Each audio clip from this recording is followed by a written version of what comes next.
Injustice doesn't always come loud. It walks in uniforms, smiles through authority, and speaks in the language of routine checks. On a quiet morning in a remote national park, two rangers responded to a call about a suspicious black man hiking alone. He looked calm, carried gear, and didn't flinch when questioned. Exactly the kind of presence they mistook for a threat. They saw a loner. What they didn't see was a retired Delta Force commander under federal contract. By the time they detained him, their assumptions had ignited a storm that would shake the system they thought would always protect them. Before we go any further, comment where in the world you are watching from and make sure to subscribe, because tomorrow's story is one you don't want to miss.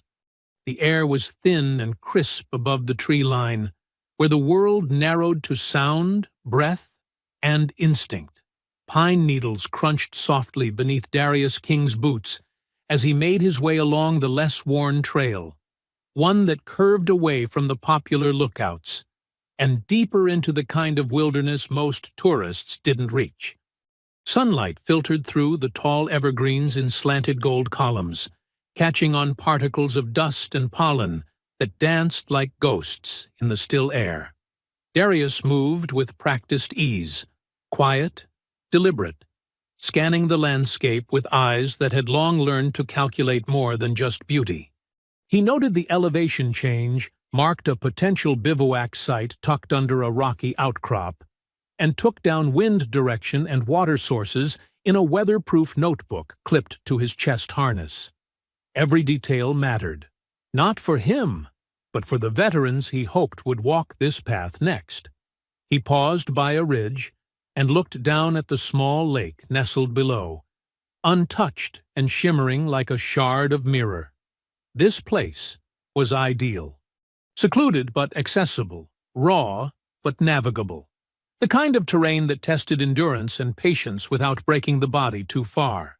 He clicked his pen once, twice, and jotted down, Camp Potential. Flat. Wind-shielded. Clean water within reach. Behind him, somewhere on the distant trail, came a burst of muffled laughter. The kind that wasn't meant for him, but reached his ears anyway. Darius didn't turn, but the rhythm of his senses shifted. He stilled, not out of fear, but out of awareness. Voices, more than one, male, light tone, northern accent. Someone said something about weird timing. Another voice laughed again, quieter this time. He heard the metallic pop of a can opening. Someone said, "Just saying, that's not normal." Then, "He's still there." Darius let the sound fade before slowly standing upright. He glanced behind him, eyes scanning the tree line without turning his whole body. A cluster of tents sat just off the main path, tucked between two leaning trees where the underbrush had been cleared. They weren't hiding, but they weren't exactly making their presence known either. He adjusted the strap of his backpack and resumed walking, this time choosing a narrow incline that cut away from the visible trail. He wasn't looking to start anything. This wasn't that kind of job. He wasn't in uniform, and this wasn't combat. It was supposed to be a quiet day, a chance to get ahead on planning routes, safety checkpoints, and structure for a wilderness survival program tailored for disabled veterans. He'd spent months working with the park's leadership to secure permission. He had clearance. He had purpose. What he didn't have, clearly, was the comfort of anonymity. About 20 minutes later, Darius stopped to check his GPS coordinates. The signal flickered weakly, but held. He marked the edge of a ravine with a red surveyor's tag, recording the potential hazard in his notes. His breath was steady despite the incline, chest rising and falling beneath his vest in quiet rhythm. But something in the air still felt off, like an instrument just slightly out of tune.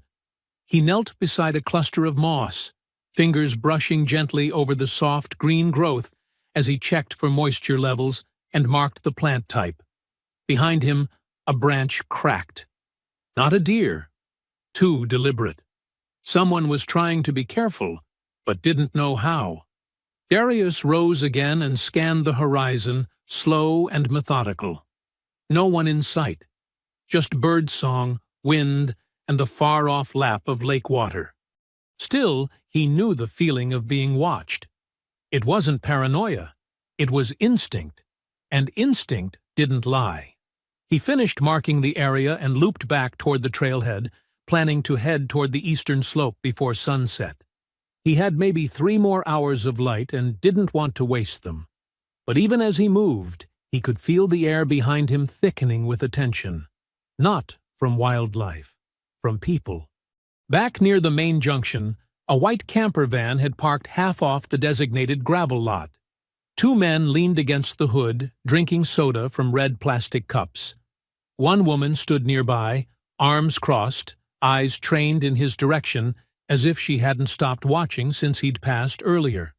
No one waved. No one greeted. They simply stared. Darius didn't pause, didn't acknowledge them beyond a brief glance. He walked with the same quiet determination he'd carried through foreign deserts and frozen valleys, letting the silence of his presence answer questions no one had dared ask aloud yet. But something told him. Soon they would. And whatever form it took, it wouldn't come as a conversation. It would come as something that pretended to be protocol. He was already 3 turns past the main junction when he heard it. That slow, methodical crunch of tires over gravel, not rushed, but with the unmistakable weight of intention. It was not the sound of tourists or hikers pulling up to admire the view or ask for directions.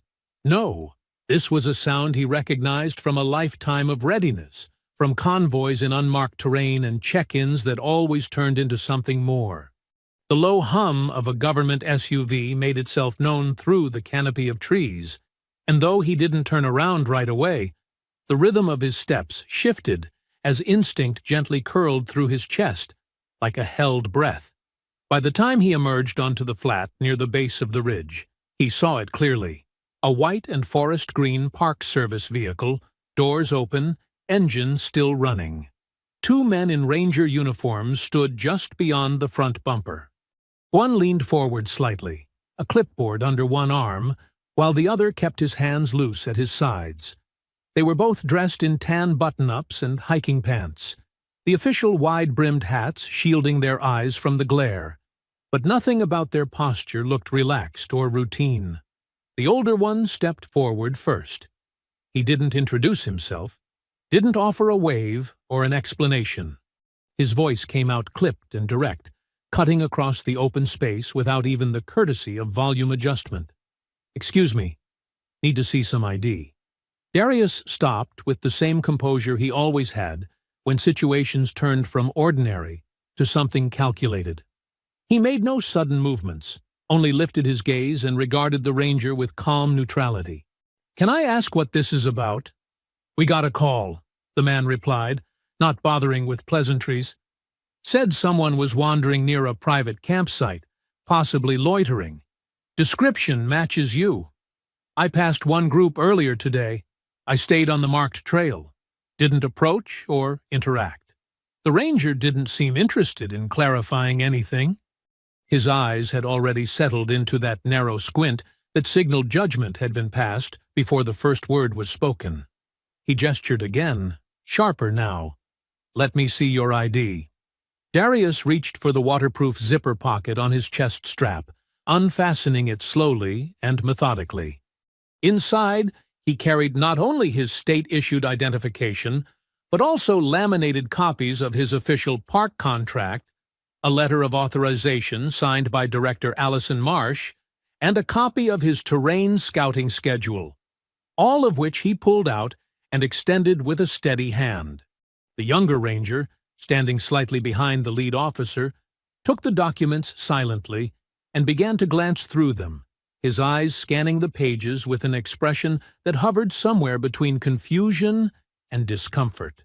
The older ranger didn't even look at the paperwork. His gaze never left Darius. "You here alone?" "I am." "What are you doing this far out?" Darius kept his tone even as the edge in the man's voice made it clear that no answer he gave would satisfy the suspicions already bubbling just beneath the surface. I'm here as part of a contracted project with the park's leadership.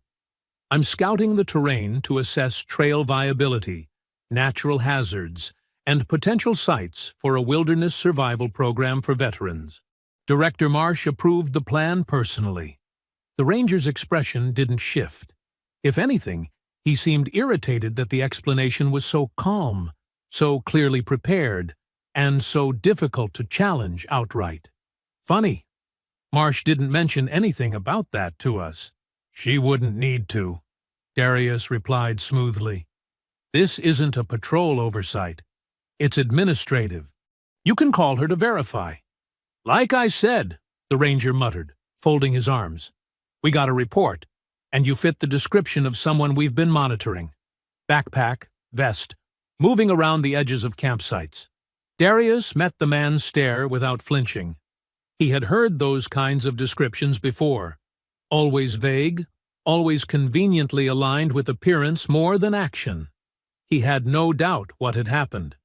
The group he'd passed had seen a solitary black man moving confidently through the woods with military gear, and had chosen not to wonder what brought him peace out here, but rather what threat he posed to theirs. You're off trail, the ranger added, clearly seeking an angle to justify the situation. That's enough cause to question you.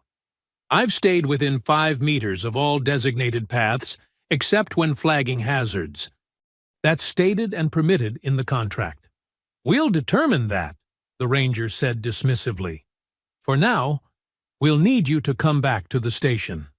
There's no cause for detainment, Darius said, maintaining a voice that did not rise, but settled with force. You have my credentials. You can contact your director and have this resolved in 10 minutes. She's not available, the ranger said quickly. The younger ranger's eyes flicked over, uncertain. He looked at the older man as if tempted to interject, but didn't. Darius exhaled slowly, not in frustration, in calculation.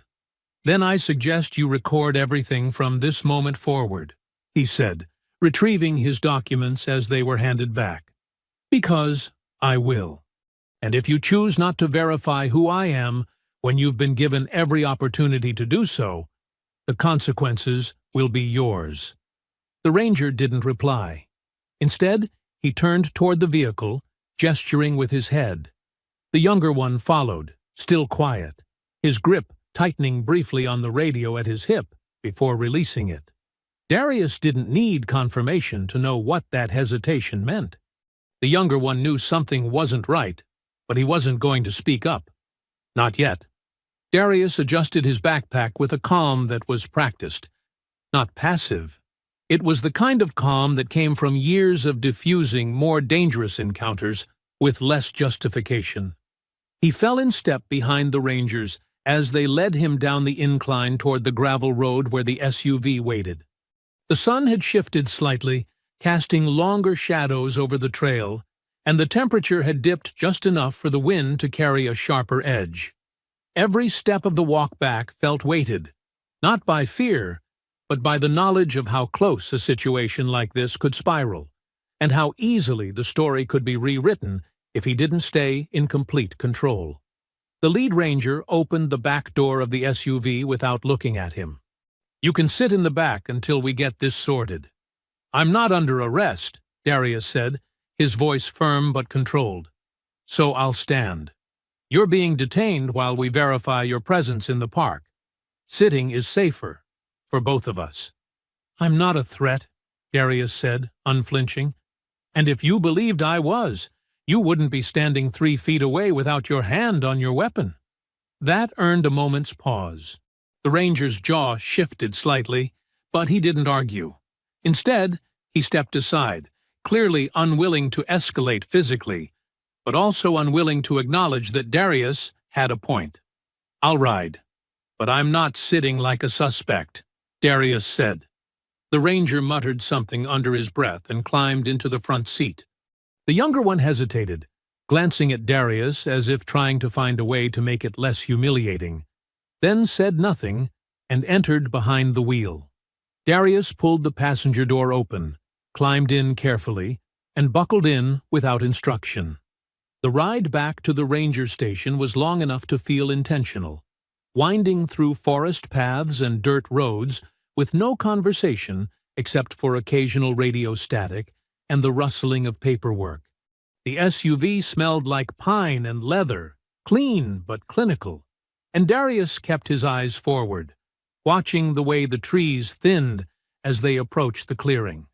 When the building came into view, a squat, low-roofed ranger station with a U.S. flag hanging slack in the still air, he made note of the security cameras at the corners and the outdated radio antenna leaning slightly on the roof. The walls were timber, likely meant to blend into the surroundings, but the heavy glass door and the barred windows told him what the real function was. This wasn't a welcome center. It was a holding place, a checkpoint, a gate disguised as a shelter. The SUV rolled to a stop, and without a word, both rangers exited. Darius stepped out as well, stretching slightly to keep his posture loose. No sudden movements. Nothing that could be used against him. He didn't bother reaching for his documents again. They already knew who he was, or could have, if they had any interest in knowing. Inside, the air was cooler. The floors were clean, but scuffed, the kind of wear that came from boots and tension rather than foot traffic. A desk sat against the wall with an old monitor flickering quietly behind it. A younger ranger, no more than 25, looked up from behind the counter and gave a stiff nod as they entered. He clearly hadn't been briefed on anything. "In here," Crane said, motioning toward a side room with a long table, a window, and no clock. Darius stepped in, standing behind the chair they'd clearly expected him to take. "I won't be sitting until someone calls Director Marsh," he said evenly. "She's unavailable," Crane replied, setting down a folder he hadn't looked at once during the trip. "She's your superior," Darius said, "and if you're detaining someone for an investigation that falls under her jurisdiction, you're obligated to notify her or someone in her office." "We're following procedure." "No, you're not," Darius said, still not raising his voice. "You're following suspicion, and you're trying to mask it as authority." The younger ranger shifted his weight again, then walked out of the room under the pretense of checking on something, leaving Crane alone with Darius. Silence fell again, the kind that wasn't empty, but filled with the slow, ticking weight of injustice, as it unfolded in real time. Darius rested his hands on the back of the chair, gripping it lightly, his knuckles relaxed, but ready. The room seemed to shrink, and somewhere in the quiet of his mind, another room appeared. Dimmer, hotter, sand and dust floating in the air, a cement compound in another country, a checkpoint gone wrong, a younger version of himself standing in almost the same position, arms loose, heart steady, eyes fixed on men who didn't believe in his peace, but feared his silence. That moment had ended without violence because he had chosen for it to end that way. This one would too. But just like then, the consequences would not fade after the door opened. Back in the ranger station, he broke the silence once more. "You still have time to correct this," he said. "You have my credentials. You have a working radio. Call her." Crane didn't move. His arms were crossed now, as if folding them could shield him from accountability. "We'll sort it out. Sit tight. Every moment you refuse to verify my identity is another moment you expose this department to liability," Darius said. "You've made the mistake, but how you choose to move forward will determine whether this ends with a conversation or with a courtroom." He simply said, with quiet certainty, "You're all going to remember this day, because I won't let the world forget it." The door creaked open behind them, and the younger ranger stepped back inside, his eyes darting between the two men. He looked like he wanted to say something, but he swallowed it down and stayed silent. Darius didn't turn. He simply said, with quiet certainty, You're all going to remember this day, because I won't let the world forget it." No one replied. The silence that followed was not peaceful. It was the kind that filled every corner of the room with the sound of restraint. The older ranger, Crane, folded his arms and leaned against the wall like a man waiting for a clock to save him from his own misjudgment.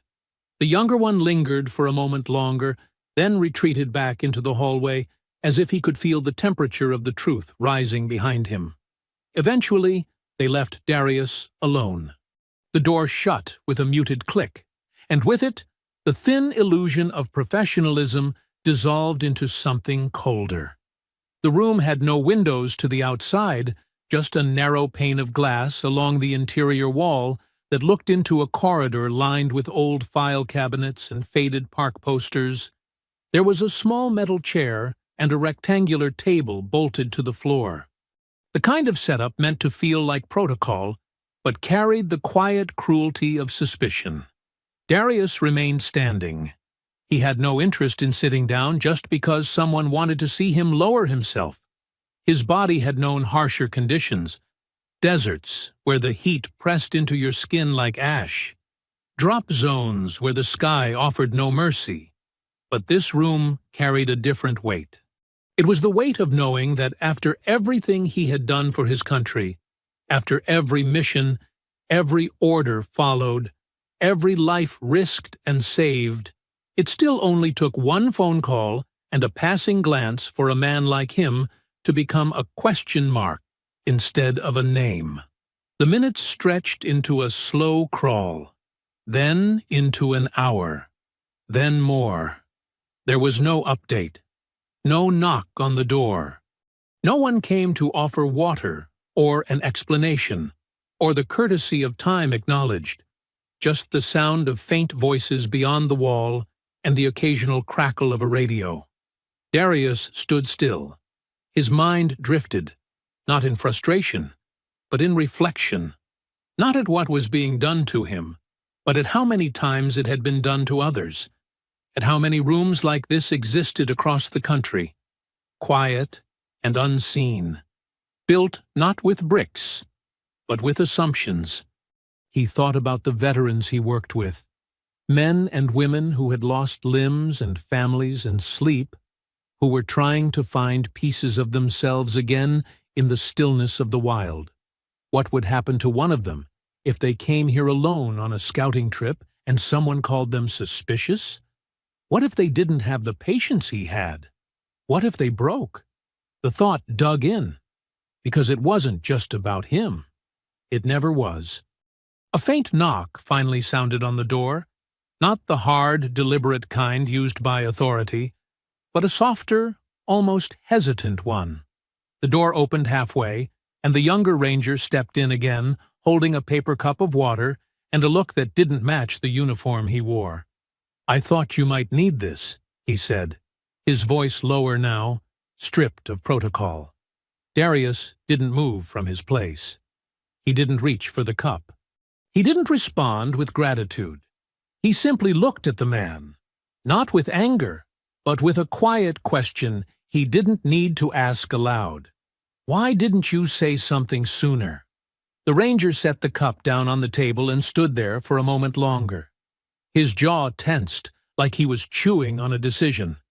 Then he turned and left, leaving the door slightly ajar behind him, as if he couldn't bring himself to shut it again. More time passed. And then, finally, movement. Boots against tile. A clipped voice at the front desk. The creak of the door as it swung wide open. And this time, the presence that filled the room didn't carry the weight of suspicion. It carried authority. "Darius!" He turned slowly, and when his eyes met hers, the change in energy was instant. Allison Marsh, Director of Wilderness Operations for the Western Region, stood in the doorway, a tablet under one arm and disbelief written plainly across her face. She stepped into the room without hesitation, her gaze sweeping once around the sparse interior before settling fully on him. "What is going on?" she asked, not to him, but to the figures trailing behind her. Ranger Crane included, now visibly uneasy under her scrutiny. "I've been here for over 2 hours," Darius said calmly. "Detained without cause. Repeatedly asked that you be contacted." "I was never called," Marsh said, turning toward the others. "Not once. What possible reason could you have had for not reaching out to me immediately?" Crane started to speak, but she cut him off with a raised hand. "You all know exactly who this man is. He's here under my direct authority. He's under contract with the department. He's part of a national partnership we're developing with the VA. He is not a suspect. He is a senior advisor, a decorated veteran. And you've had him locked in a holding room like a criminal?" She didn't shout. She didn't need to. Her words were like cold air breaking through heat, sharp, undeniable, and immediate. Crane looked away, his mouth tightening. The younger ranger hovered near the hallway, no longer trying to hide his discomfort. "I want a written report by end of day," Marsh continued, "from both of you. And I want a meeting scheduled with legal and compliance. This isn't going away." She turned back to Darius, her expression shifting from fury to something more complex. Shame, recognition, apology. "I'm so sorry, Darius," she said, her voice lower now. "This never should have happened." Darius didn't nod. He didn't offer reassurances. He simply looked her in the eye and said, "It did happen. And now, we deal with it." The moment Director Marsh stepped aside and nodded for him to leave, Darius walked out of that room without looking back. He didn't collect the water cup. He didn't acknowledge the glances that followed him down the narrow hallway. He didn't offer words to the younger ranger who stood half-shadowed by the doorframe, uncertain if he should apologize or vanish. Darius simply moved forward, one foot in front of the other, the same way he had in the field. Not because the trail was easy, but because stopping would give the wrong story too much time to write itself. Outside, the sun was lower now, dipping behind the edge of the ridge line and casting long amber lines across the gravel. His truck was still parked where he'd left it earlier that morning. Nothing about it had changed, but the air around it felt different, like the terrain itself had shifted, as if this quiet patch of the Pacific Northwest now carried the echo of something it didn't want to admit. Marsh caught up to him before he reached the vehicle. "Darius," she said, not using her title now, not speaking like an administrator trying to preserve protocol. "I need you to know I didn't know. If I had—" He turned to her, calm but unmoved. "You didn't. And that's the problem." Her expression tightened, but she didn't argue. She was smart enough to know that sometimes silence was the only responsible response. "I've already reported it to compliance," she said. "There'll be disciplinary review. You'll be looped into anything you choose. The department will issue an apology. I'll write it myself." Darius looked past her toward the trees. Their edges swayed gently in the early evening breeze, the same trees that had witnessed everything, the same trail that had welcomed his steps, but not protected them. "I don't want a letter," he said. Marsh straightened slightly, uncertain. "Then what do you want?" "I want this on record," he said. "I want it documented, not buried under procedure. I want every ranger in this state to go through anti-bias training, not because it's legally required, but because it's long overdue. And I want every black veteran who sets foot on this land to know they're not alone when someone stares too long or calls their presence suspicious. I want truth, on paper." She nodded slowly, her face unreadable, her hands clasped at her waist. "You'll have it," she said. Without another word, Darius opened the door to his truck, climbed in, and started the engine. It rumbled to life beneath him, steady and familiar. As he pulled onto the gravel road and began the long descent back toward the main highway, he didn't look back at the station. He didn't need to. The confrontation was over. But the reckoning had only just begun. It was nearly dark when he reached the quiet pull-off just beyond the tree line, a clearing he'd marked months ago as a reliable stop point for trail safety checks.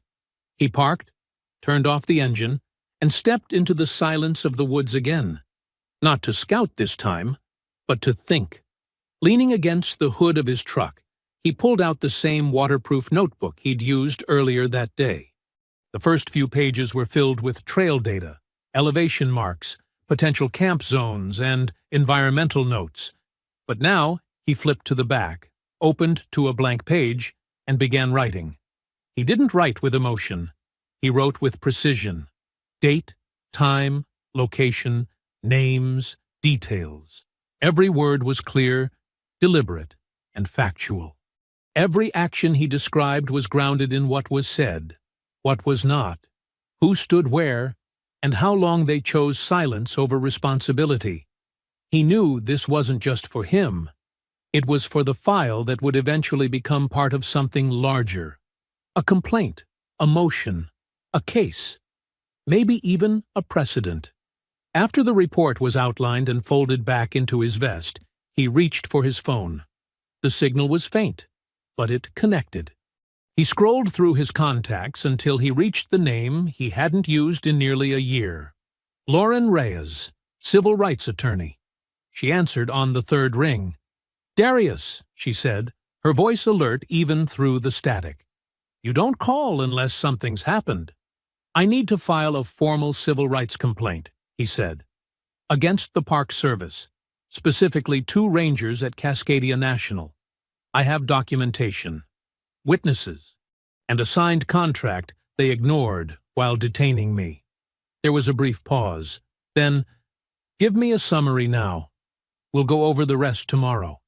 He didn't start with emotions. He didn't open with outrage. He delivered it the same way he had when reporting post-op status during missions. Detailed, structured, controlled. She asked questions. He answered. She didn't interrupt. She didn't offer platitudes. She listened, like someone who had built a career out of turning moments like this into movement. When the call ended, the quiet returned. But it no longer felt like isolation. It felt like readiness. Darius stood still for a while longer, letting the last of the evening light slip through the tree branches above him. The same woods where they had questioned his presence were now the same woods that bore witness to his intent. They had tried to reduce him to a shadow, a suspicion, a silent figure to be removed from the landscape. But what they didn't understand, what they still hadn't learned, was that men like him didn't disappear. They documented. They fought. They returned. And when they returned, they didn't come alone. By Monday morning, the complaint was officially filed.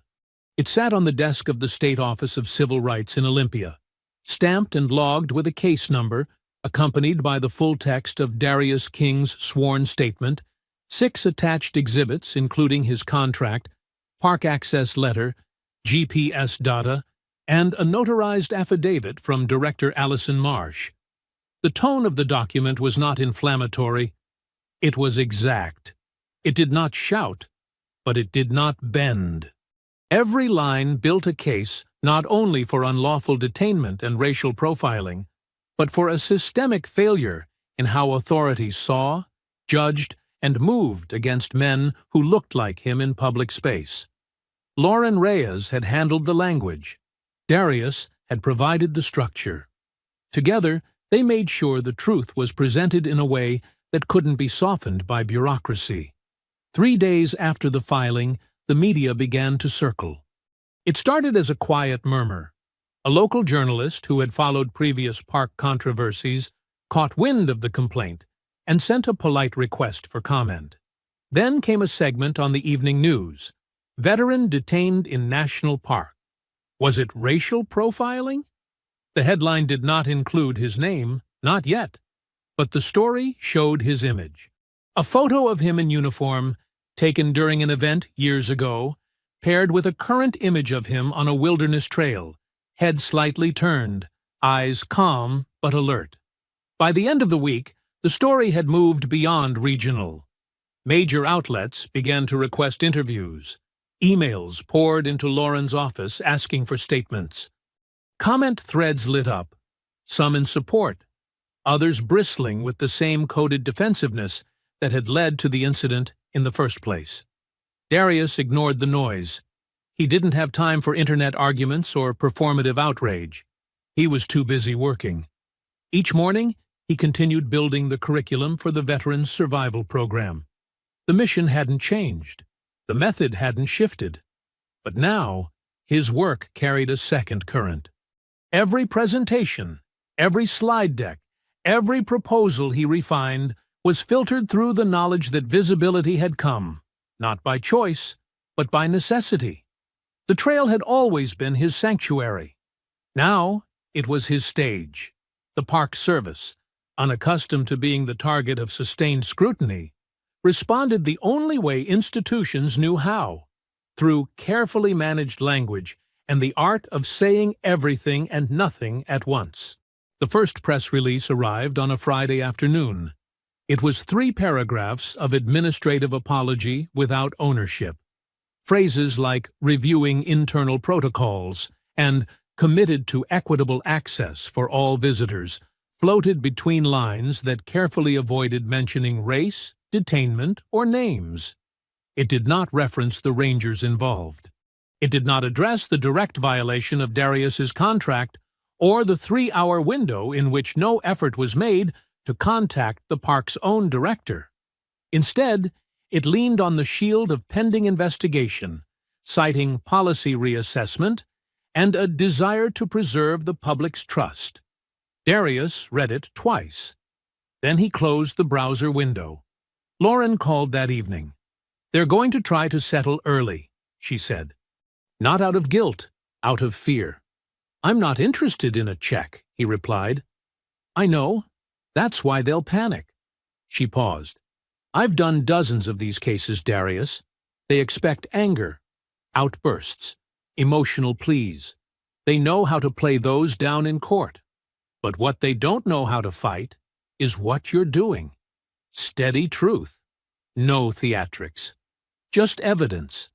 That's what scares them." He didn't answer immediately. He was standing in his kitchen, cutting vegetables for dinner, the knife steady in his hand as if it had never left the rhythm of survival. It wasn't about vengeance. It wasn't about fame. It was about the right to exist, to move through public space without being dragged into a box built by someone else's imagination. "Let them be scared," he said finally.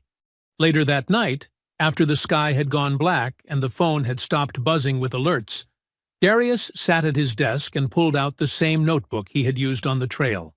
He flipped to a fresh page and began to write again. Not strategy this time, not a report or a timeline, but something slower, something rooted in memory. He wrote about his first deployment, about the first time he walked through an unfamiliar village and felt eyes land on his body like heat, about how trust was something you built with every breath and step, and how even then, in a war zone, you could sometimes feel more respected than you did in your own country, because at least there, they didn't pretend not to see you. They saw you clearly, as threat or ally, but not invisible. He wrote about the veterans he trained, the amputee who had cried the first time he pitched his own tent, the woman who hadn't spoken for weeks but smiled the moment she made fire on her own. He wrote about how healing didn't always come from medicine or therapy. It came from reclaiming space, from knowing you had a right to be in the wild, that the trees didn't judge, that the rocks didn't ask for ID, but people did. And they always would, unless someone forced the system to confront what it had been allowed to ignore.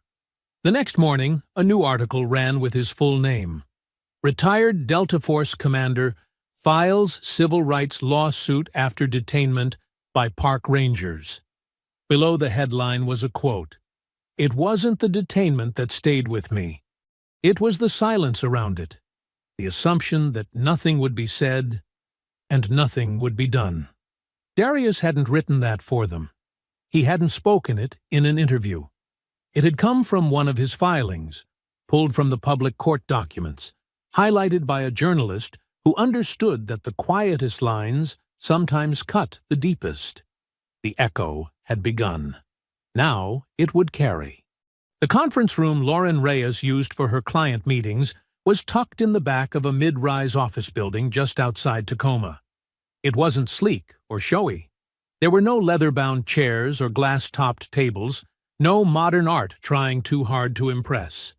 Just a solid oak desk, a cabinet of case files, and a wall lined with books that had been read and reread, their spines bent with use, their margins marked with quiet war. She didn't need her office to intimidate. Her words did that well enough on their own.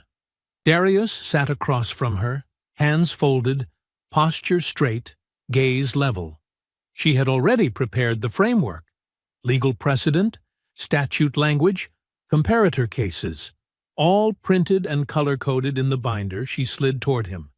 But today wasn't about paperwork. Today was about voice. "I need your official deposition," she said, her tone clipped, not unkind but clear. "This one's under oath. It'll be entered into the court record and can be used in discovery. I'll guide you through it, but the words have to be yours." He nodded once. A small recorder on the table clicked on. A red light blinked. Lauren didn't ask if he was ready. She already knew he was. "State your name and occupation for the record." "Darius Elijah King.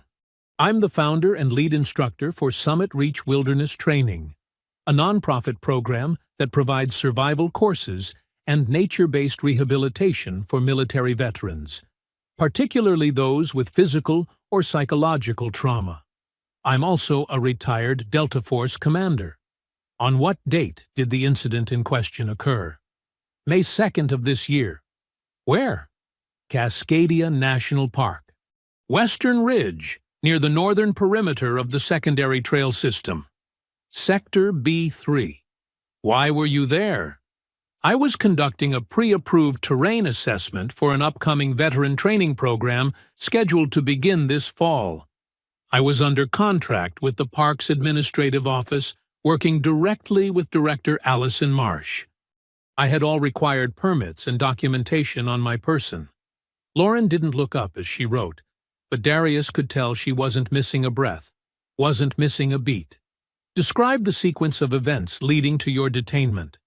He recounted it carefully. His entry into the park, his decision to scout deeper areas near the slope, the distant voices from the campers, the tension that shadowed his steps. He described the vehicle that approached, the uniforms of the Rangers, the first words spoken without greeting or introduction. He recited what he said, what he showed, how they responded. Each moment layered with precision. No embellishment, no dramatization, just the facts, but held steady with the weight of someone who had been trained to notice everything. Lauren occasionally asked him to pause, to repeat a phrase, to clarify whether someone raised their voice or if certain words had been used verbatim. When she asked about the phrase, "You fit the description," he leaned back slightly, his eyes narrowing with a memory that hadn't dulled. "That line was used after I had already shown them my identification, after I presented my park contract, and after I explained my purpose on the trail. It was not used as an initial cause. It was added as justification."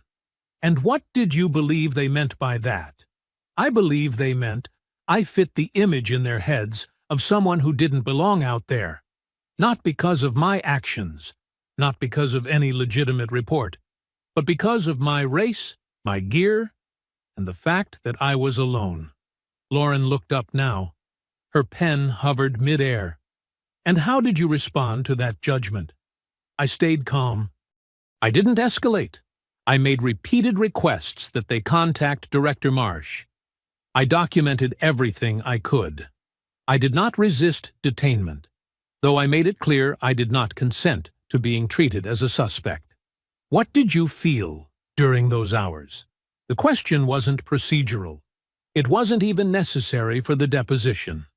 It was for the record in a different way, an acknowledgement that the law wasn't just built on facts, but on what those facts did to people. I felt dismissed, Darius said, not as a contractor, not as a veteran, but as a person. I wasn't seen as someone who had earned the right to be there. I was seen as a threat until proven otherwise. And even when proven otherwise, the suspicion remained. I've faced enemies. I've faced danger. But I have never felt so quietly erased as I did in that ranger station. Lauren didn't write that last part down. She didn't need to.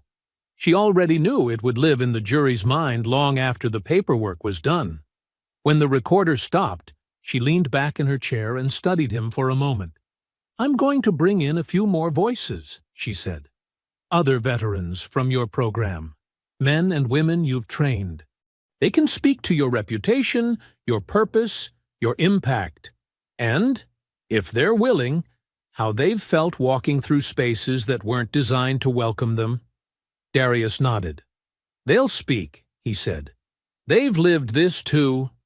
Over the next 2 weeks, Lauren built the case the same way Darius had built trail strategy, layer by layer, no missteps.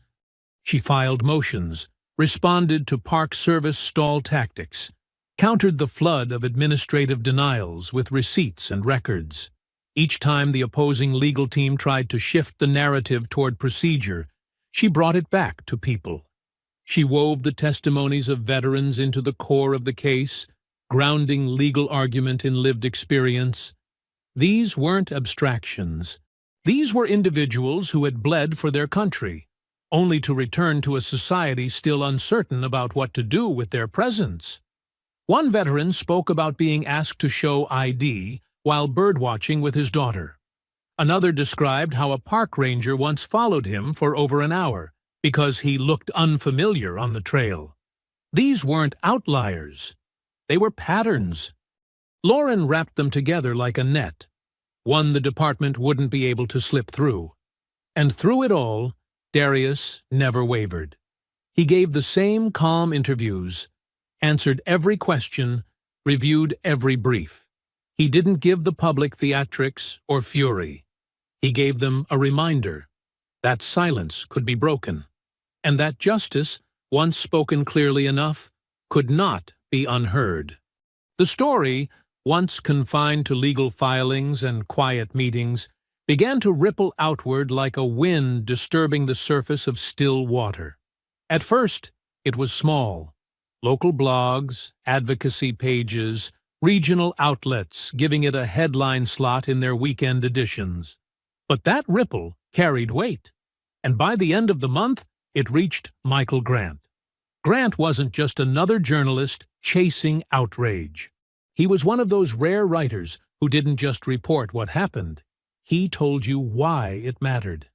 His bylines had covered human rights violations in conflict zones, the criminalization of protest in major cities, and the hidden toll of PTSD in veterans returning home. When he read the court filings and saw Darius's name, something clicked. This wasn't just another headline. This was a fault line, one that had gone unnoticed beneath the surface until someone had the discipline to trace it all the way back to its source. His request for an interview came through Lauren's office. Darius took a few days to consider it, not out of reluctance, but because he knew once he spoke, it wouldn't be just about the lawsuit anymore. It would be about what the lawsuit represented. When they met, it wasn't in a studio or staged office. It was on a trail, neutral ground. They walked for nearly a mile before Grant pulled out his recorder, and even then, he didn't lead with questions. He just walked, matching Darius's pace, listening to the cadence of his footsteps, as if waiting for permission to begin. "You've been quiet, considering how loud this story's gotten," Grant said eventually. "I've said everything I needed to in the documents," Darius replied, not stopping. "The rest is for people like you. But they'll listen if it comes from you. They're already listening. The question is what they'll do with what they hear." Grant's feature dropped 2 days later. The headline didn't scream. It didn't sensationalize. It simply read, "A man on the trail, the veteran who refused to disappear." It opened with a single image. Darius standing at the tree line, backpack slung over one shoulder, face calm, eyes focused not on the camera, but on the path ahead. The piece traced his military career, the years of elite service, the founding of Summit Reach, the contracts with the National Park System. But it wasn't just a biography. It was an indictment. Grant walked readers through the detention, the failed calls, the silence of those who should have spoken. He quoted Mills's quiet confession, Crane's floundering contradictions, the list of past complaints tucked into back-office drawers. But most importantly, he centered Darius, not as a symbol, not as a spectacle, but as a man who had given everything to his country only to be questioned for walking in its wilderness. The impact was immediate. Within hours, the article trended on major platforms. Comment sections filled with outrage and recognition.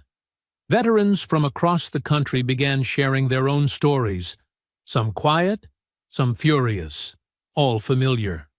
One man from Georgia posted a photo of his own encounter with law enforcement in a state park, where he'd been told he looked like he was scouting for trouble.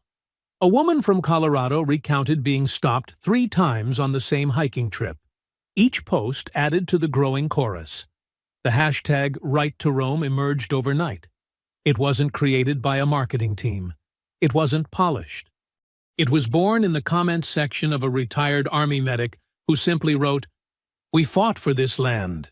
We have the right to walk it." From there, it took on a life of its own. Veteran groups began to organize solidarity hikes, not as protests, but as affirmations. Dozens of them shared photos of themselves on trails, holding signs with phrases like, "My pack isn't a threat," and "Nature belongs to us too." Darius never asked for any of it, but his presence had become the spark. Donations poured into Summit Reach. Not in the millions, but in steady, meaningful waves, $20, $50, sometimes more, always accompanied by notes that said things like, "Thank you for walking that path when we couldn't," or "I never thought someone would tell our story like that." Even the legal system, slow and resistant as it was, began to shift beneath the pressure. The Park Service issued a second statement, longer this time, with language that bordered on admission. They didn't name Crane directly, but they acknowledged individual actions inconsistent with departmental values. They announced a review of all ranger incidents from the past 5 years. They promised bias training, community engagement, and a new complaint audit process. But it was too late for vague promises. The public wasn't asking anymore. They were demanding. And in the eye of the storm, Darius remained unchanged. He spoke only when necessary. He answered questions with precision, never with performance. He never claimed to speak for all veterans, or all black hikers, or anyone else. He simply told the truth, and trusted that people would recognize themselves in it. One night, as the lawsuit continued its slow march toward trial, Lauren sat across from him at his kitchen table. The noise outside had quieted for a moment, but the momentum hadn't slowed. "They're afraid of you," she said. Not as a compliment, but as a realization. Darius looked at her. "I'm not the one they should be afraid of." "Then who?" "The ones coming after me," he said. "The ones who aren't going to wait as long as I did to speak." And with that, the conversation turned back to the trail maps on the table. Routes for the next program, locations for the Veteran Hike series, contingency plans for wilderness emergencies. Because the lawsuit was important, the truth was important, but the work was not going to stop just because the world had finally started to listen. Long before the lawsuit had made headlines, before hashtags and hikes and press conferences, the complaints had already existed. They just hadn't mattered. Until now. In the weeks following the viral surge of Darius's story, something began to shift within the walls of the Park Service, not in their official statements, which remained polished and careful, but in the spaces between them. Inside emails, in hurried phone calls, in off-the-record conversations shared in hushed tones between ranger station break rooms and administrative hallways. There was a tension, palpable and growing, as if everyone knew the dam was cracking and were simply waiting to see where the first burst would rupture. The first internal leak came from a seasonal employee, someone who had worked 2 summers at Cascadia, but had never stayed past October. She sent an anonymous tip to Michael Grant's inbox, a short message signed only with the initials KL. This isn't the first time. Check the 2019 logbooks. 3 hikers detained without clear cause. No charges, no reports filed, just incident resolved.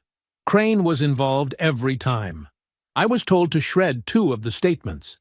Grant verified the message, then passed it on to Lauren. Within hours, her team filed a discovery request for disciplinary files and internal complaints related to Ranger Philip Crane. The park's legal team resisted at first, citing privacy clauses and departmental process. But the court sided with transparency, and what emerged was worse than anyone had anticipated. In a stack of archived logs and redacted memos, Lauren uncovered 7 separate incidents involving Crane over the last 5 years. 4 were labeled as informal interactions with no formal write-up. 2 were closed without disciplinary action. 1 had been buried entirely, marked with the internal tag "Issue de-escalated, no further review required." Each incident shared a common thread. The individual questioned had been a person of color. In nearly all of them, the justification cited was non-compliant body language, aggressive silence, or unverified presence. Never behavior, never threats. Just presence that didn't match the ranger's expectation of what a safe hiker looked like. The oldest complaint was from 2016, filed by a black high school teacher from Portland who had been stopped while taking photos with her students during a summer ecology program. She was separated from her group and held for 45 minutes while Crane verified her credentials, despite her having a state-issued education ID and a formal permit. Her complaint had never been followed up on. But the revelations didn't end with the reports. As word spread that someone was finally challenging the system and being heard, former and current employees began to speak out, some anonymously, others with names attached. They weren't all tied to Crane, but they all painted the same picture, a culture that operated on silence and proximity to power. A system that punished rangers for raising concerns and promoted those who followed orders without asking questions. A retired ranger named James Hill, who had spent 20 years in the service before quietly stepping away, agreed to speak with Grant on record. His statement ran alongside a follow-up article titled "The Culture of Compliance: What Darius King's Lawsuit Has Uncovered." "I tried to report Crane in 2018, Hill told him. Not for one incident, but for a pattern. He had a way of interpreting confidence as defiance, especially in black men. I watched him escalate things that didn't need escalation. I filed a concern. It never left the local supervisor's desk. I got reassigned to the Northern District 2 months later. No explanation. Just moved." Other stories followed.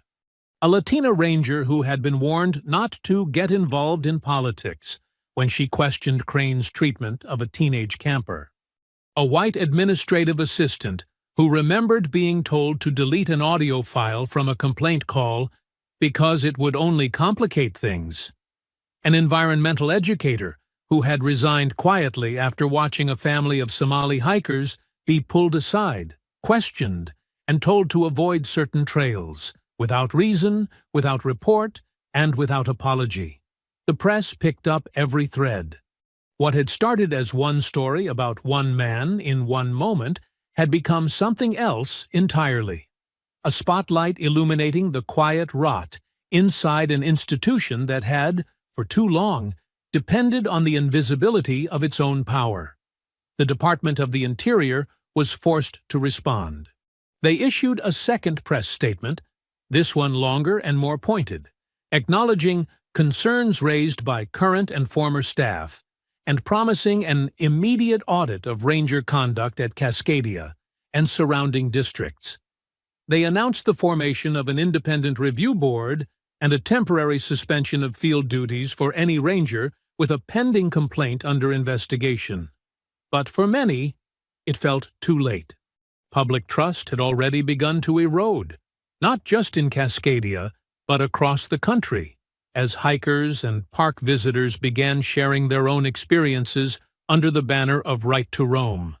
Photos flooded social media, Black veterans in uniform standing at trailheads, indigenous families holding up their tribal land permits after being stopped in national forests, mixed-race couples recounting cold shoulders and quiet warnings from uniformed staff. None of the stories were violent, but all of them carried the same weight.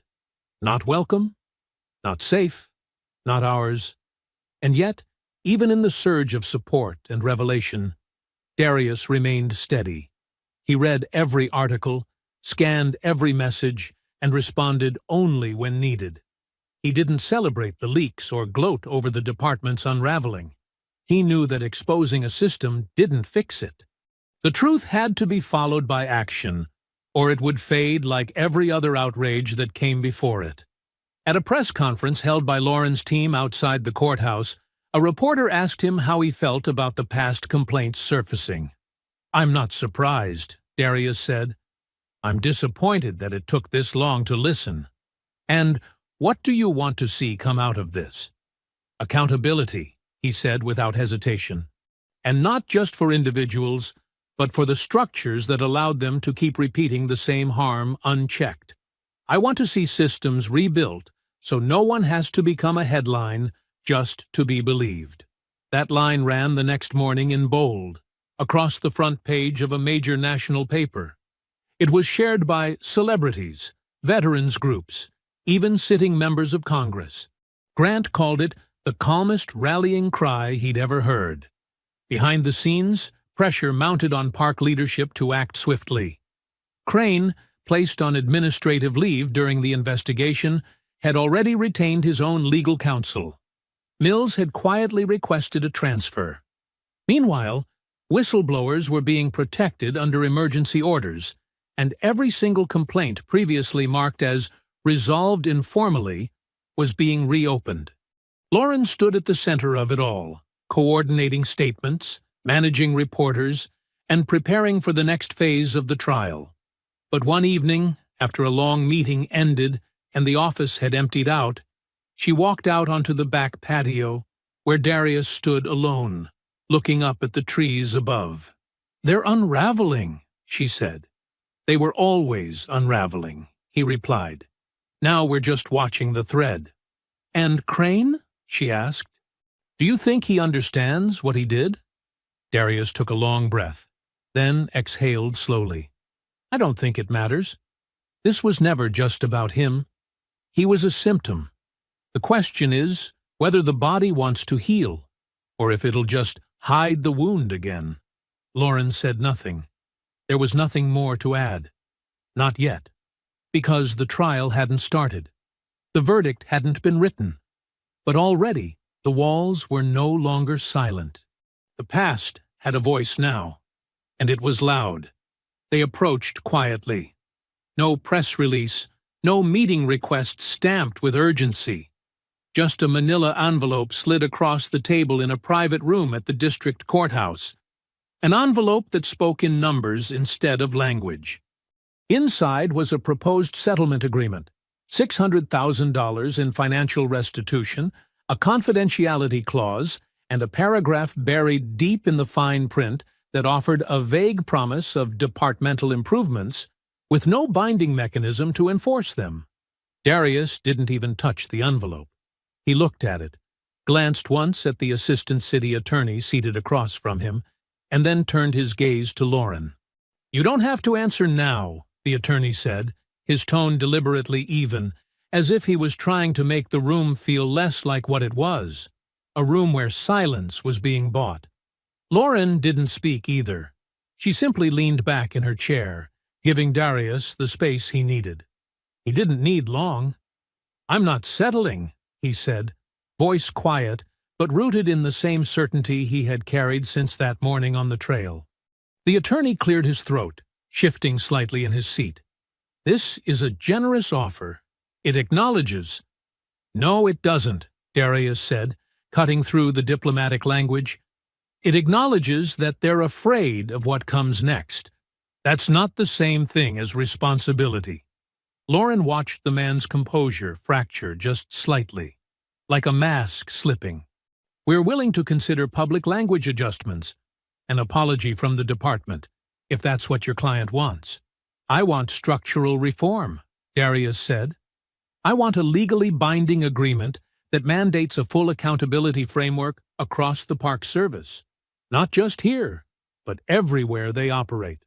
I want third-party oversight on all complaints involving park personnel and civilian detainment. I want bias training that's measured by results, not attendance sheets. And I want my veteran program funded not as a concession, but as a commitment." The attorney looked down at his notes. "That's not a settlement. That's a policy overhaul." "That's right," Darius said. "I'm not here for a payout. I'm here so the next time a veteran walks into a national park, they don't have to carry their military record like a shield. They just walk." There was nothing left to say. The envelope stayed where it was, unopened, unaccepted, irrelevant. After they left the courthouse that day, Lauren caught up to him outside, her heels tapping against the pavement as she fell into step beside him. She didn't ask if he was sure. She didn't question his resolve. She simply said, "They're going to fight harder now." "I expect them to," he said. "Systems don't give up power. They shift the battlefield." She looked over at him and nodded, her expression unreadable but grounded. "Then let's make sure we win on every front." And they did. In the weeks that followed his refusal, the tone of the public conversation changed. What began as outrage over an individual incident transformed into momentum for reform. Darius's Veterans Program, Summit Reach, became more than a training initiative. It became a blueprint. News networks covered their model in primetime segments. Educational institutions reached out to partner. Veterans advocacy organizations nominated Darius for national recognition. But he remained focused. Not on accolades, not on approval, but on implementation. He expanded the program's curriculum, adding legal literacy modules that taught former service members how to navigate public spaces where they might be profiled. He secured outdoor spaces across 3 additional states. He built community partnerships with indigenous land stewards to ensure the trails they used were rooted in shared respect. And perhaps most powerfully, he began organizing what came to be known as the Returning Walk, a nationwide veteran-led hike through major parks across the country, including Cascadia, where it all began. The walk wasn't a march. It wasn't a protest. It was exactly what the name suggested: a return, a reclaiming of space, a message delivered without fists or slogans that they had always belonged. The first event drew over 1,000 veterans, their families and supporters. Some in wheelchairs, others with prosthetics, many with visible scars, and even more with the kind you couldn't see. Darius led the hike without fanfare. He carried the same pack he'd worn that day on the ridge. He spoke very little, choosing instead to walk beside others, to listen. Midway through the trail, a young man, barely 20, with a Ranger unit tattoo on his forearm, caught up to him. "You ever think they'll actually change?" he asked. Darius didn't answer immediately. He looked out at the tree line, where the sun caught the edges of the evergreens and turned them gold. "They already are," he said. "They just don't know it yet." The image of that walk, the long trail of hikers stretching across the horizon, led by the man who refused to disappear, became one of the most widely shared photographs of the year. It was picked up by every major outlet, displayed on banners at advocacy summits, and printed on the back of a brochure for the Department of the Interior's own policy reform announcement. That announcement, issued under mounting legal and public pressure, confirmed what Darius had fought for: a national oversight body for civilian complaints within park systems, mandatory anti-bias and de-escalation training with third-party audits, funding for outdoor access programs led by underrepresented veteran communities, and a formal agreement with Summit Reach Wilderness Training to operate as a national partner. When the news broke, Darius didn't speak at a podium. He didn't schedule a press conference. Instead, he stood at the edge of a trail in Utah, overseeing a new group of veterans as they learned to pitch tents on uneven ground and purify stream water with homemade filters.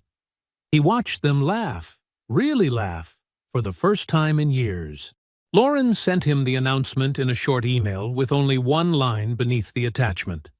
They blinked first. He replied with just 2 words: "Keep walking." The courtroom was smaller than the public expected.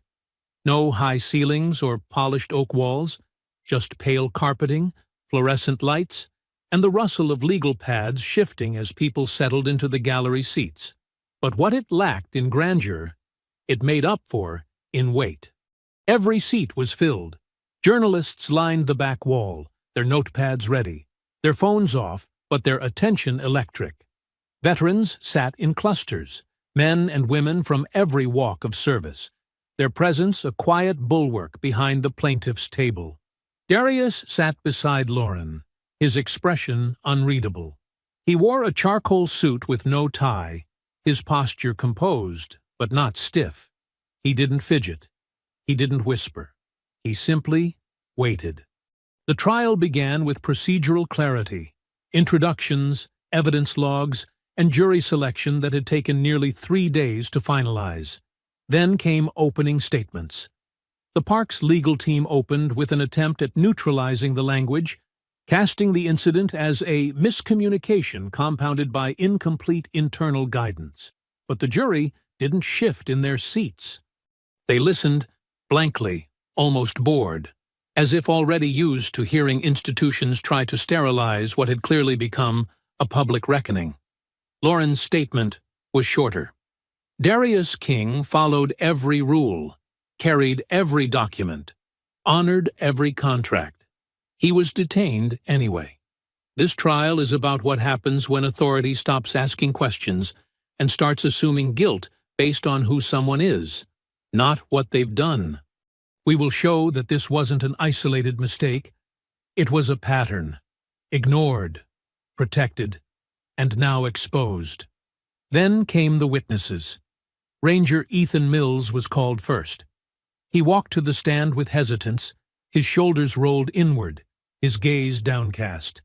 He took the oath and sat with hands clasped, answering questions in the same tone he had used during deposition.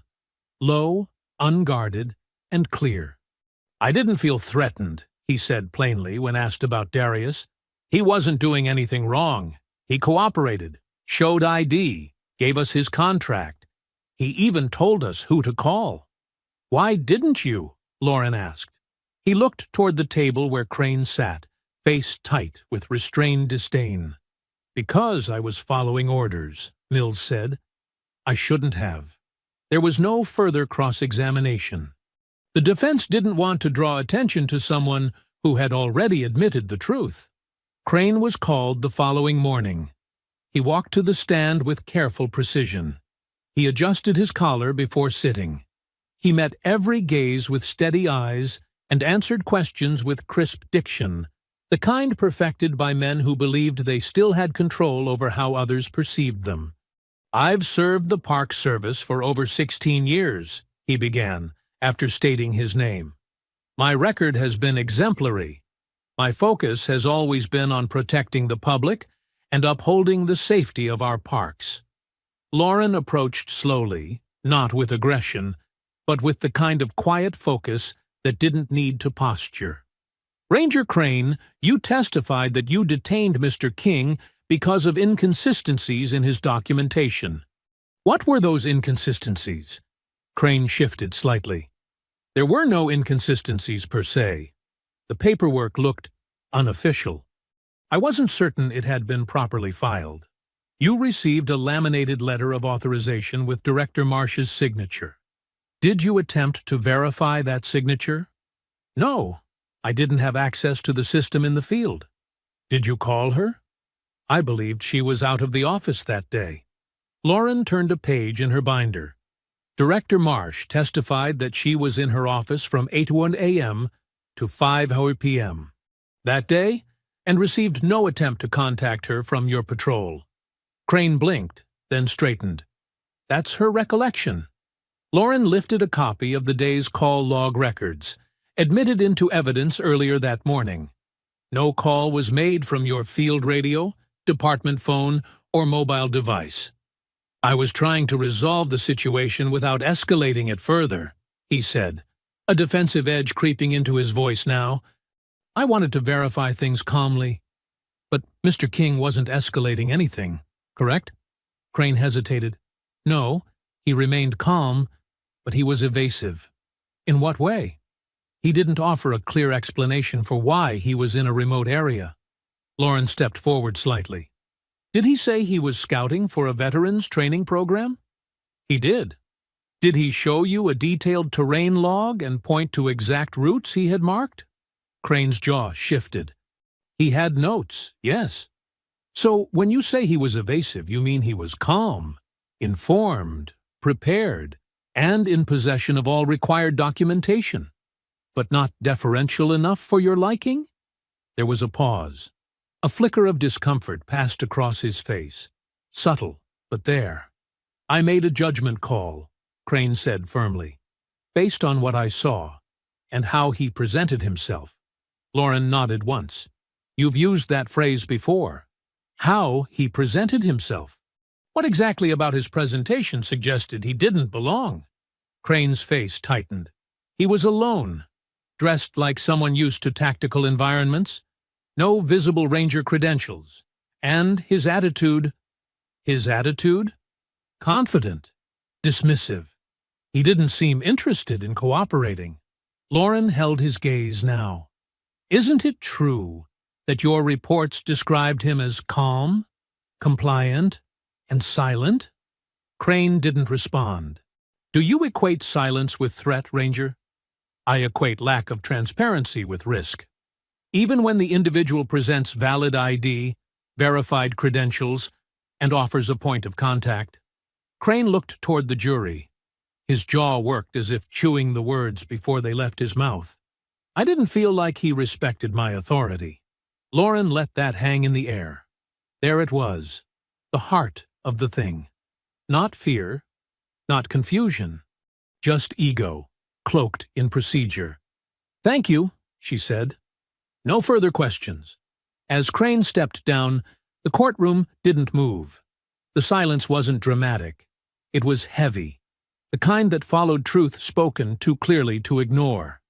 The trial continued with more testimonies, former employees, park visitors, whistleblowers who confirmed the culture that allowed men like Crane to act with impunity.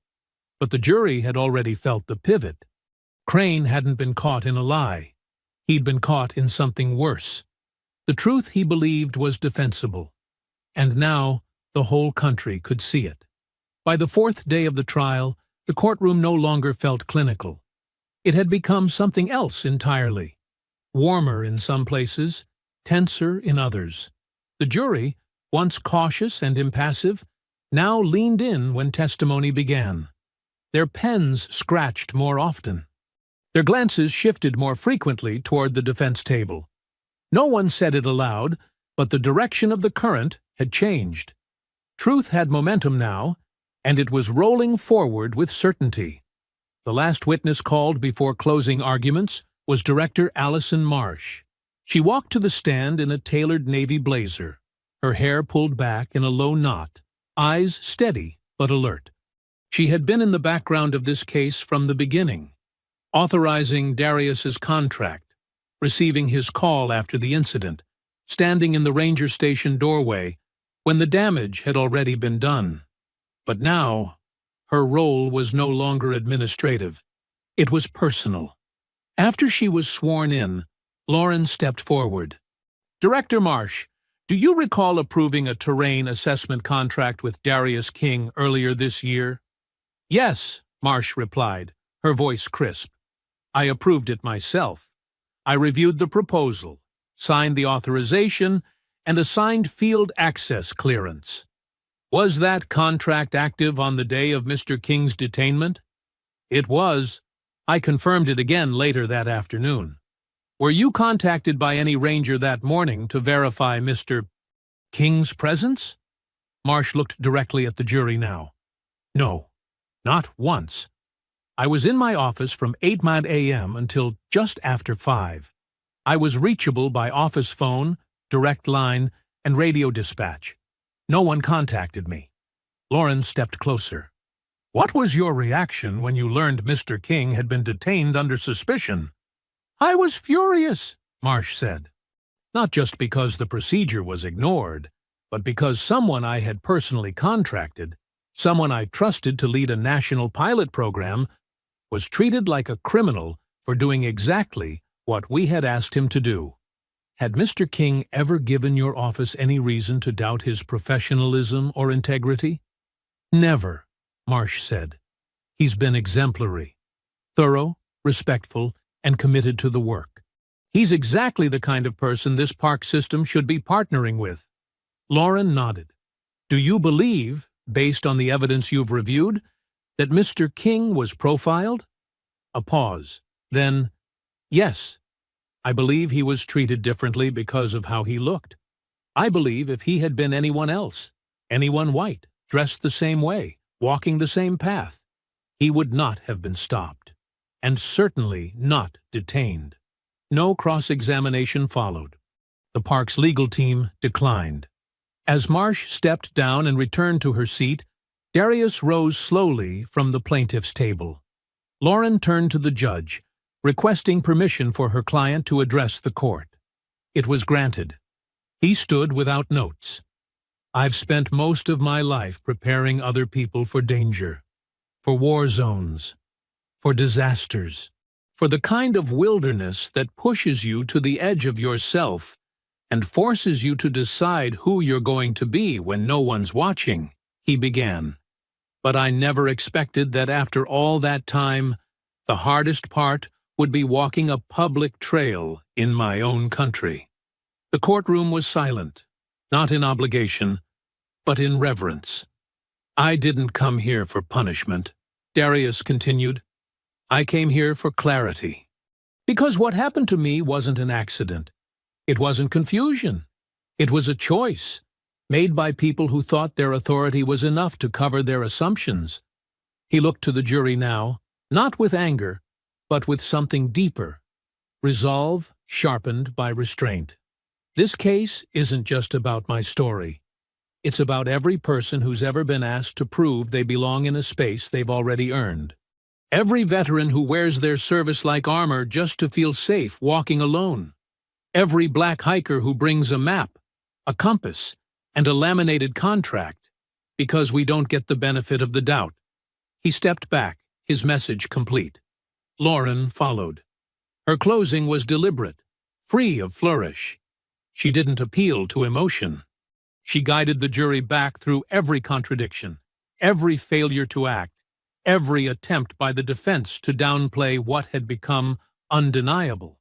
"We've shown you the policies, we've shown you the procedures, and we've shown you how those were ignored, bent, and broken.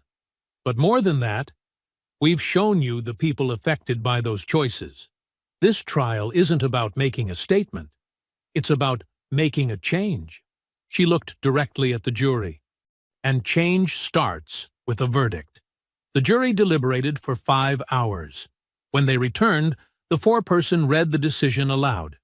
"We, the jury, find in favor of the plaintiff, Darius King." A single exhale passed through the courtroom. Not loud, not theatrical, just relief. Measured, dignified, earned. The court awarded damages, though Darius had already made it clear the amount was immaterial. What mattered was the ruling's final clause, an enforceable mandate requiring the Department of the Interior to implement the full suite of reform policies proposed in the trial, including third-party oversight, mandatory anti-bias training, and transparency reporting protocols. The following week, the department released an internal bulletin. Rangers Philip Crane and Ethan Mills were officially terminated. The memo cited repeated procedural misconduct and failure to uphold departmental standards. It was brief, clinical, but the message was clear. This wouldn't be buried. Darius didn't attend the press conference that followed. He sent a short written statement instead. Accountability is not revenge. It is responsibility. The outdoors belong to all of us. This verdict doesn't end the work. It begins it. That statement was printed in full on the front page of 3 national papers, and beside it, a photograph. Darius, standing once more at the base of the trail where it all began, not as a defendant, not as a headline, but as a leader of something new. The air was different that morning, not because of the season, but because of what it marked. The trees stood tall as they always had, unmoved by headlines, verdicts, or news cameras. The trailhead was the same dirt-packed entry point Darius had crossed months ago, when he walked alone with a pack full of maps, a laminated contract, and the burden of being mistaken for a threat. But now, he wasn't alone. 47 veterans stood behind him, each wearing the deep green field shirt of Summit Reach, each with a pack strapped tight and boots laced firm. They were men and women of every background, every branch, every rank. Some wore prosthetics, some bore scars, others kept their eyes low and their speech quiet, having carried the weight of silence for years. But all of them had come to walk. And this time, no one would question why they were there. The first official wilderness retreat, now fully funded under the terms of the federal settlement, was no longer just a plan. It was happening. On this soil, on this trail, under these trees. The land hadn't changed, but the power on it had.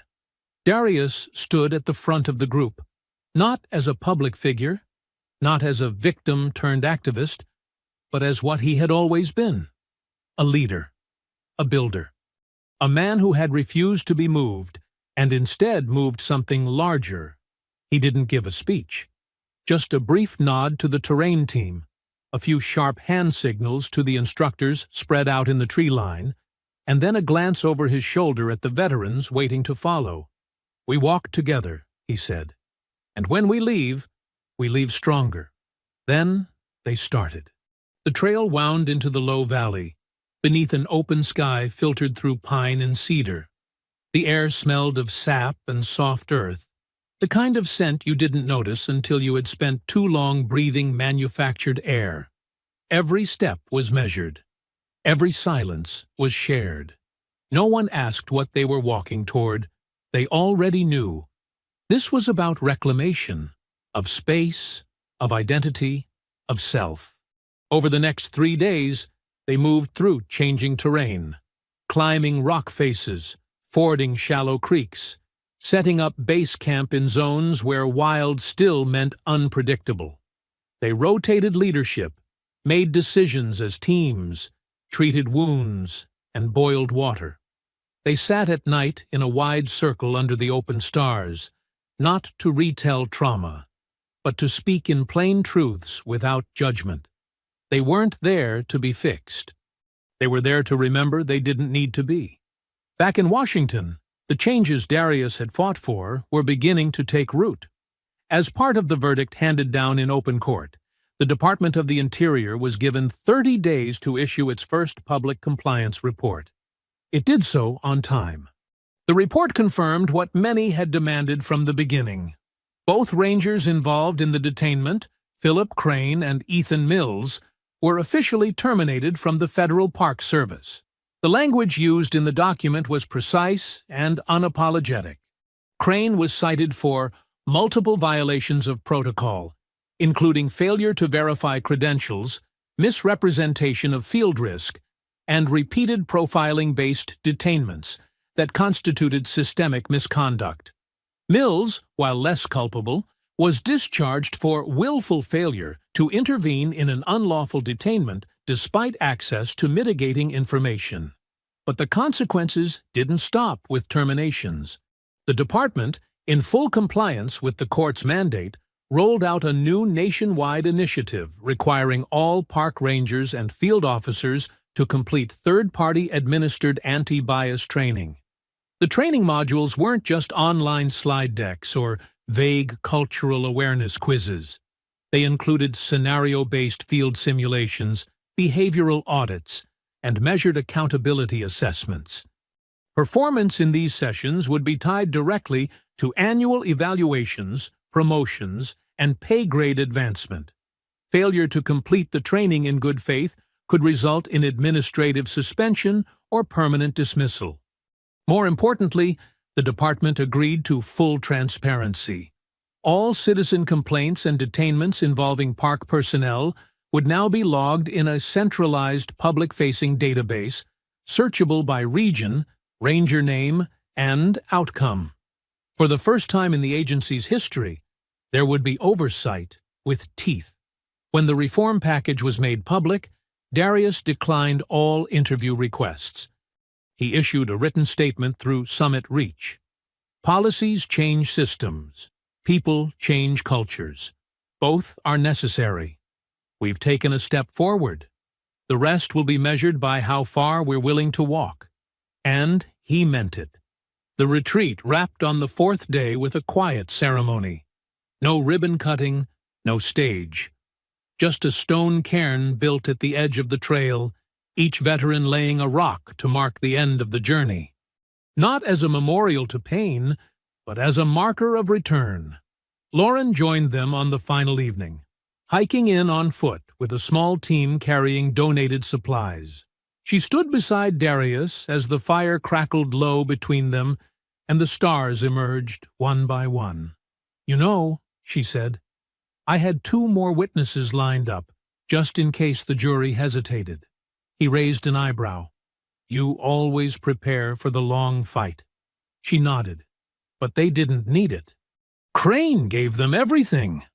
Darius looked out at the tree line, where firelight flickered against the trunks like silent sentinels. "They always give themselves away eventually," he said. "All you have to do is wait." She turned to him. "So what's next?" "We scale," he said. "Utah, Colorado. Vermont's already on board.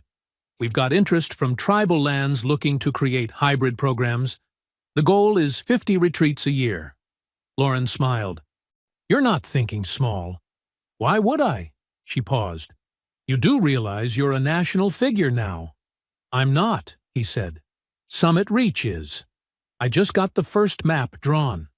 He wasn't wrong. In the months that followed, the Summit Reach model was replicated in 9 states. Federal parks began contracting veteran-led training instructors not only for retreats, but for community outreach, trail management, and law enforcement partnership building.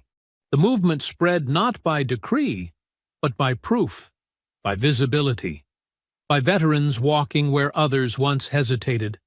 And through it all, Darius never chased the spotlight. He led hikes. He trained new instructors. He stood back when others stepped forward. But whenever he was asked to explain what it all meant, why he fought, why he stayed, he always gave the same answer. Because we belong here. Not just in the courtroom, not just on the trail, but in the world.